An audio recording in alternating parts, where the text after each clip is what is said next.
classroom.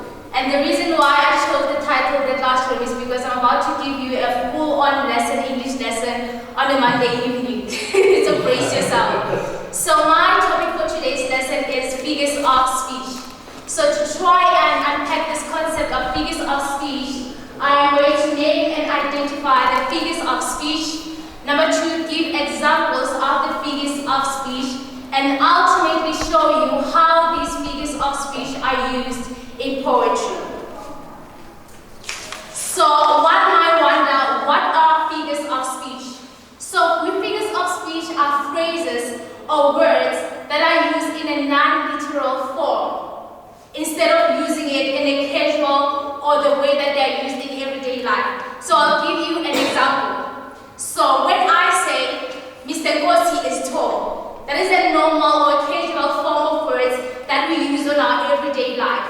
But if I say, Mr. Ngosi is a giraffe, that is not a literal form or a literal form phrase that is used on a daily life. That is actually a metaphor. So those are the figures of speech. So in this presentation, we are going to identify 4 types of figures of speech. So the first one is a simile. So a simile is when you compare one thing to another using the word as or like. I'm going to repeat. A simile is when you are comparing one thing to another using the word as or like. Let's look at the examples. He is as brave as a lion. He is as brave as a lion. So a male is being compared to a lion using the word as.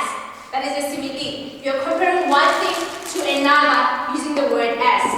Are you tracking with me? Okay, let's go to another figure of speech, which is a metaphor.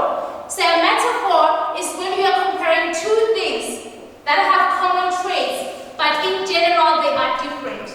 But with this one, you are comparing 2 things without using the word as or like. It's a direct comparison. So let's look at the examples. It is raining cats and dogs.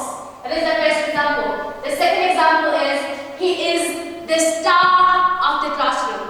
Check this out. It is a comparison of a male with a star without using the word as or like.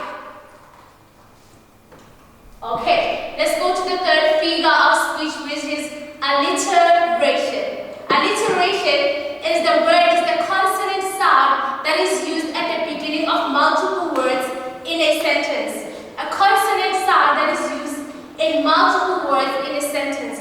One might wonder, what are consonants? So consonants are letters excluding the letters A, E, I, O, U. Letters A, E, I, O, U, those are vowels.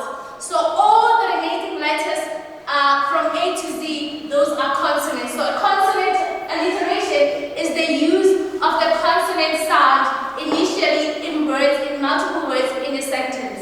So let's look at the examples. She sells on a seashore. She sells seashells on a seashore. Pay attention to the initial sound, the consonant sound that is used in each word in that sentence. That is alliteration. The consonant sound that is used initially in each word in a sentence, that is alliteration. That is also a figure of speech. So let's go to the last one. Onomatopoeia. Onomatopoeia is the word that expresses a real sound. Onomatopoeia is the word that expresses a real sound. Let's look at the examples. The buzzing bee flew over my head. Buzzing is onomatopoeia, because if you think about it, what does the bee say? Buzz. That's a real sound. So onomatopoeia is the word that expresses a real sound. That is the last figure of speech. So ultimately, I'm going to show you how these figures of speech are used in poetry.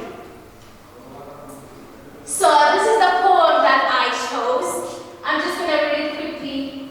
The title of the poem is called The Book.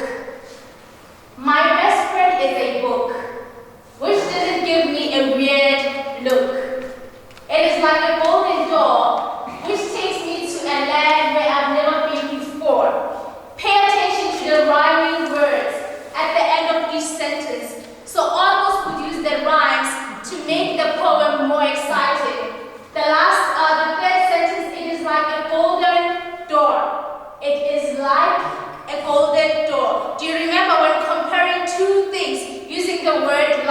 That is a simile. Which takes me to a land where I've never been before. It tells me the tales of fairy. Which takes me to the land of Mary. Some books are boring like history. Look at the consonant style that is used in both words. Books are boring. Those are two consonant sounds used in the beginning of each word in a sentence. So that is how you use alliteration in a poem. We've come to the end of my presentation. Thank you. Just before I conclude, we talked about figures of speech. We gave figures of speech. We explained what they are. We gave examples, and ultimately, I showed you how they are used in poetry. Thank you.